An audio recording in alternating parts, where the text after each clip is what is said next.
People are gambling on the Kalshi markets to see who will be the next president, and your boy, JD Vance, leads the entire squad. But should he be the next president?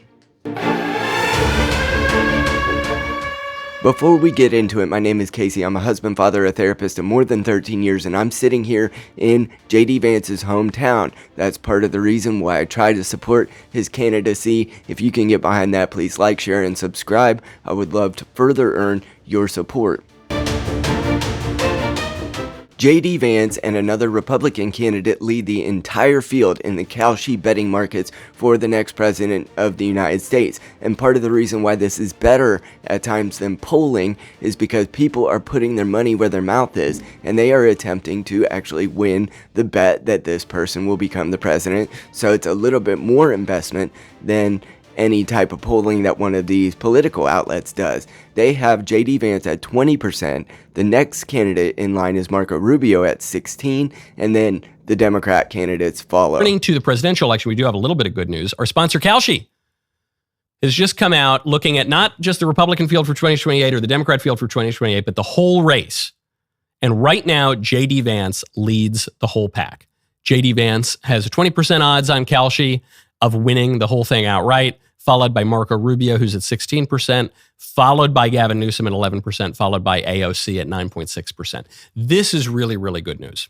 As I've stated before, I met JD Vance a few times and heard him speak a few times in person. He's always been magnanimous and helpful, but part of the reason why he has been more popular, or even perhaps why Trump picked him, is because his fiscal policy is a little different. He got in a lot of hot water this week about some of his statements that he made rebuking some of the global reserve currency, the dollar being used as the global reserve currency.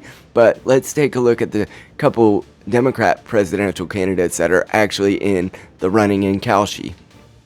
And it's because you've got two Republicans leading the two top Democrats. So whether it were JD Vance or Marco Rubio, that person would win according to the prediction markets, which are different from polls, but in some ways they're more reliable than the polls. And when you look at the candidates overall, it's Vance. Now, this backs up what we saw. I think it was a Marquette poll that came out a couple of weeks ago, which showed that JD Vance is the most popular figure in the Trump administration. Trump's approval rating is sitting at 76% among Republicans, and JD Vance's, in fact, is higher than Trump's, even though he has been a part of the peace process in Iran and really gotten some negative press and negative backlash, really maybe even intentionally putting him on the hook for the Iran conflict, even though he was the one in the White House who told President Trump that what Netanyahu said was frankly BS, and he, among Rubio, was also one of the ones, and you'll notice that they are the two Republican candidates who lead the field. So the unpopularity of the Iran war has actually propped up these JD Vance and Marco Trump's Rubio. Approval among Republican voters is about 76%.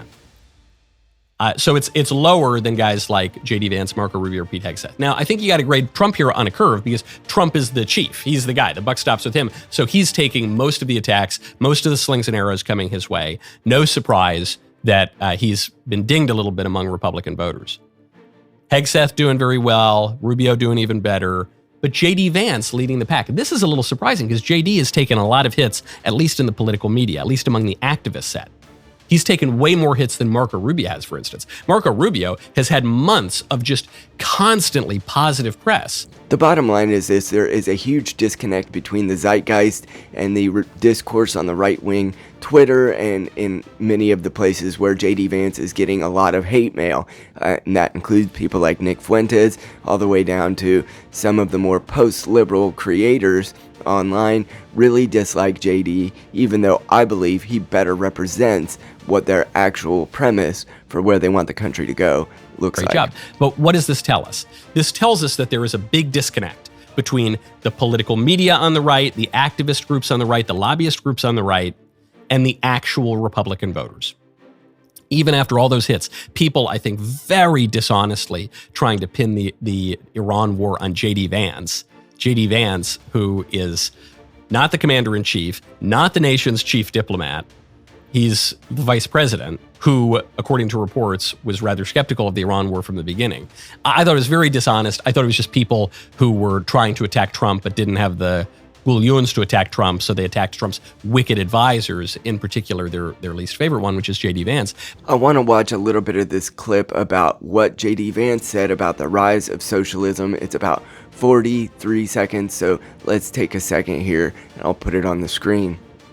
Would be, if we don't get this right, don't blame young people for being sympathetic to socialism. We've got to blame ourselves. And I think what is so unique and refreshing about Donald Trump's economic policies is that it's not the same old economic, ideas that you would have heard 30, 40 years ago. He's talking about rebuilding our industrial base, rebuilding the heartland, making our streets safer, making it possible for young people to afford to buy a home. This is how you stop socialism. You don't stop socialism by throwing slogans at people about the free market. As much as I love the free market, you stop socialism by making people's lives better. And that's what we're trying to do every single day. This is exactly on target. Burrito Gate, which happened last week, in which a young person came about at a TPUSA event and said that they didn't think burritos should cost $20. This is J.D. Vance actually winning a different part of the electorate that I believe Trump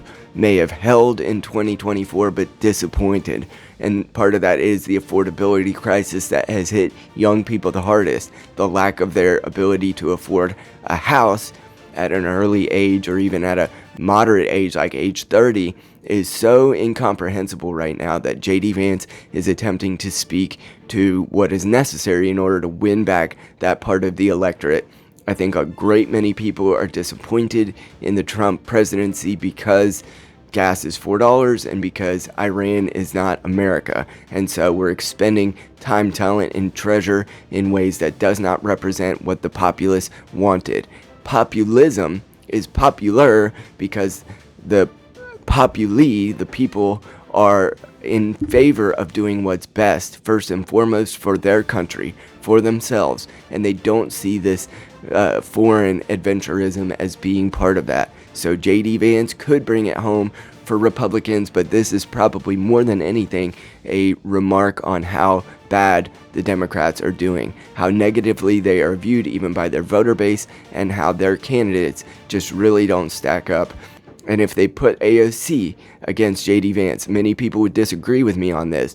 I just think she's going to lose because I don't think that America is ready for a female president, and I certainly don't think AOC is the one. There's just too many holes in her Swiss cheese at this point.